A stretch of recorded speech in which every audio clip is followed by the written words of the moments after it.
बड़ी खबर आई राजौरी में हुए आतंकी हमले से जुड़ी। राजौरी में सेना के काफिले पर हमला करने वाले आतंकियों की तलाश में बहुत बड़ा सर्च ऑपरेशन जारी है।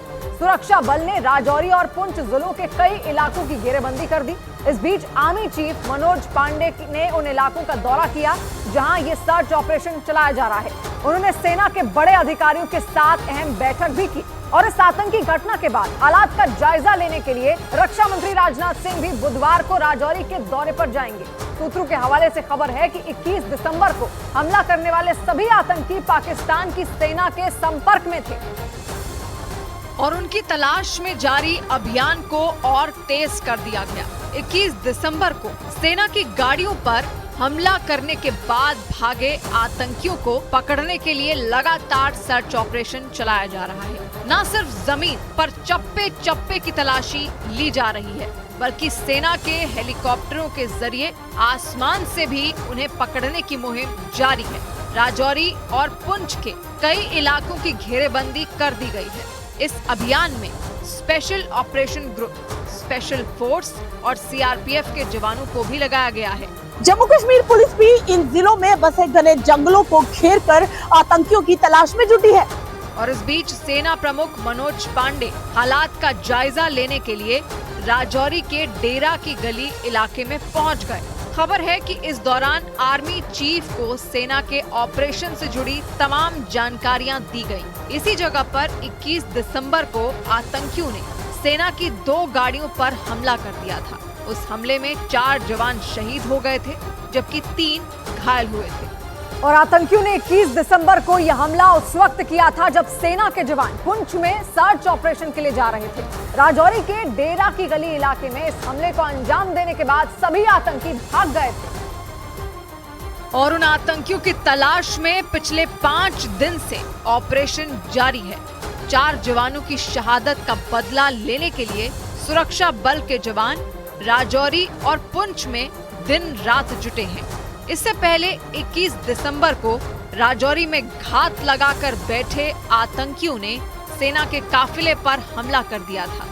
उस दिन आतंकियों ने सेना की 2 गाड़ियों पर ताबड़तोड़ गोलियां बरसाई थी, जिससे सेना के जवान जवाबी कार्रवाई भी नहीं कर पाए थे। आतंकियों का ये हमला राजौरी के थाना मंडी के डेरा की गली इलाके में हुआ था।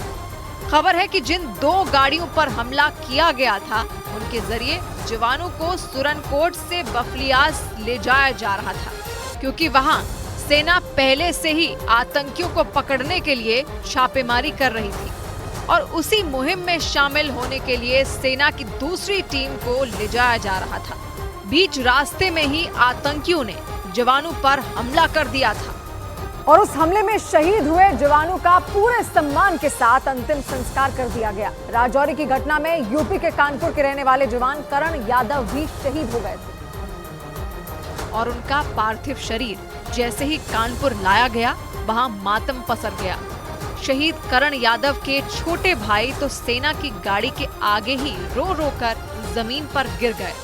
तुरंत ही पुलिस और सेना के दूसरे जवानों ने उन्हें ढांढस बंधाया।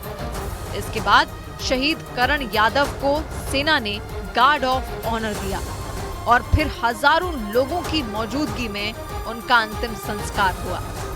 इसी तरह उत्तराखंड के शहीद जवान गौतम सिंह का भी पार्थिव शरीर जब उत्तराखंड के कोट द्वार लाया गया तो वहां का माहौल गमगीन हो गया। सैकड़ों लोग उनकी अंतिम यात्रा में शामिल हुए। इस दौरान लोगों ने लगातार नारे भी लगाए। राजौरी में हुए आतंकी हमले में देश के लिए सबसे बड़ा बलिदान देने वाले बिहार के गया के रहने वाले शहीद चंदन कुमार को भी श्रद्धांजलि दी गई। उनका पार्थिव शरीर विमान से गया लाया गया। इसके बाद गया एयरपोर्ट पर ही उन्हें भावभीनी श्रद्धांजलि दी गई। और इस बीच जम्मू कश्मीर के बारामूला में एक दिन पहले रिटायर्ड एसएसपी की हत्या पर जम्मू समेत कई जिलों में पाकिस्तान पर लोगों का गुस्सा भड़क गया। आतंकियों ने पूर्व एसएसपी मोहम्मद शफी की हत्या उस वक्त कर दी थी जब वो मस्जिद में नमाज पढ़ रहे थे और इस हत्या को लेकर जम्मू कश्मीर में लोगों का गुस्सा 7वें आसमान पर पहुंच गया। इसकी एक तस्वीर जम्मू से भी सामने आई। वहां शिवसेना के कई कार्यकर्ताओं ने पाकिस्तान का विरोध करते हुए जोरदार प्रदर्शन किया।